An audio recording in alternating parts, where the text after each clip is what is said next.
I started Airbnb without owning any property. No house, no apartment, no big investment. I didn't buy any courses. I just saw an opportunity and I took it. So in this video, I'm going to explain to you how I did it and how you can do it too without any upfront investments. I actually got into this because I found like a small gap in the market, and what I was doing was I was finding properties that weren't listed on Airbnb. Now you can find some of those properties on Facebook, or you can find some of them on the other travel agencies, so like Agoda, Booking.com. And once you find that property, you would then search for it on Airbnb. And if it's not there, that was when I would come in and I would reach out to that property owner and offer my help. Basically, my offer was I can get you more bookings. I just need to teach you how to do Airbnb, show you how it works, and we could go from there. Now, showing them how it works with Intel, like how to message the guests, how to set up the listings, getting the pictures, basically from start to finish, how to get the listing ready. So that was where I would come in, and that would be my service to offer. So depending on the service you offer, you're going to make money differently. For example, you can charge an upfront fee of getting that person up and running on Airbnb, or you can charge an ongoing fee for like monthly management. So always speaking to their guests, always doing the check-ins and things like that. So overall, you're actually making money just from managing the rooms without owning anything or having to put any upfront investment into the properties. The reason why this works is because there's more owners than you probably think who actually don't know much about Airbnb. They don't know how to run it, they don't know what they're doing, and they just need someone to come in, step up, and actually get them the bookings. So a lot of them are actually willing to pay you because they know that if they are on Airbnb, it widens their target, basically. It widens their target audience. If they only know how to use Agoda, but they can go on Airbnb, they're going to make much more money, and some of them just need someone to help them do that. So I'm going to go into depth about how you can get into this without having to put in your own money. So firstly, we've got co-hosting. And what co-hosting is, you find someone who basically needs your help, and that would entail you basically doing everything. So you would have to do the customer check-ins, you would have to speak to the customers online, you would probably have to sort out the pictures, the pricing. You are managing that whole property. So the owner basically has nothing to do with the property. You are managing it. And that is what we call a co-host. So how it normally works is you can negotiate a percentage of the sales. So for example, in easy numbers, let's say the property makes £5,000 a month on Airbnb. You could negotiate maybe 10%. So that at the end of the month, £500 is yours. Now, of course, you could negotiate more. I'm just saying this for easy numbers, but that is basically how it works. So you find someone who needs help with Airbnb. Maybe they don't know how to do it. Maybe they don't have the time. Maybe they just don't want to do it. And you basically manage that property, do everything for them. And then at the end of the month, you get your piece of the cake, basically. Now, this is good because you don't have to put any money in. And if anything goes wrong, it's not on you to fork out a lot of money. But the job you need to do has to be great, because of course the more customers you get, the better the Airbnb is, the more money you get. So it works hand in hand for both the property owner and the co-host. This is probably one of the easiest ways to get into Airbnb.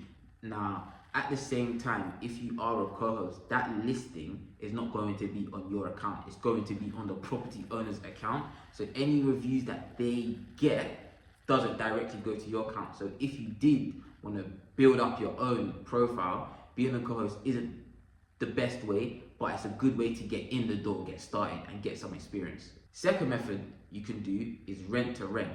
So you can go and look for properties yourself, find properties that you think would be profitable, and then speak to the landlord, get permission to do Airbnb, and then do it all yourself. That way, everything is basically on you. You're not a co-host. Everything, you're the manager, you're not the owner of the house, but you are renting the house. So everything is on you. If something does go wrong, you're gonna be liable. You're going to have to pay for things. You're going to have to put up the investment. Let's say you find a place, but maybe the sofa isn't that great, or you need new bedding. Everything is on you. So If you do rent to rent, you're going to have more control over the Airbnb, more control over your system. But like I said, you're going to be liable for more things.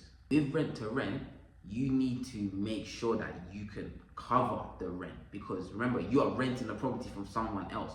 So again, let's say the rent is £2,000. You need to make sure that your property can at least make 3,000 to 4,000, because anything less, it's not worth the hassle. So at first, you are going to need to use certain systems to help you determine whether that property you're looking to invest in is worth investing in. So you would definitely need to do your research before going into the contract with the landlord, because the rent is 2,000 and you make 1,500, you still have to pay 2,000 to the landlord, and you don't want to lose anything, of course. So that is also another, not a con of rent to rent, but it's just the reality. The money is going to be coming out of your pocket. So there's a bigger upfront cost to get into rent to rent, but I'd say you have more control over the whole business. Now, another way that you can make money from Airbnb is just charging an upfront fee to set up and launch their Airbnb. So for example, let's say you find someone who has the property already.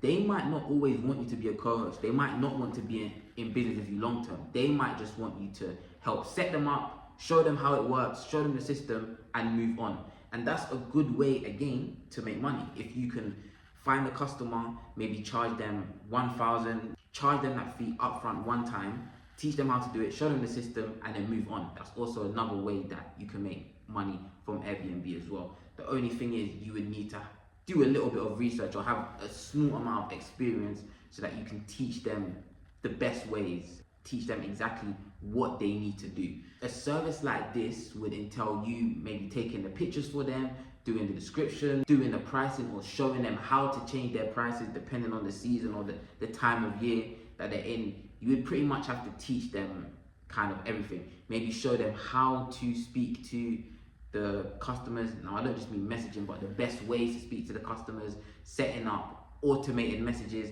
all that sort of thing. You would be required to show the client how to do it. As well as the client not wanting to work long term, this is good for people like us who don't want to work long term with that client as well.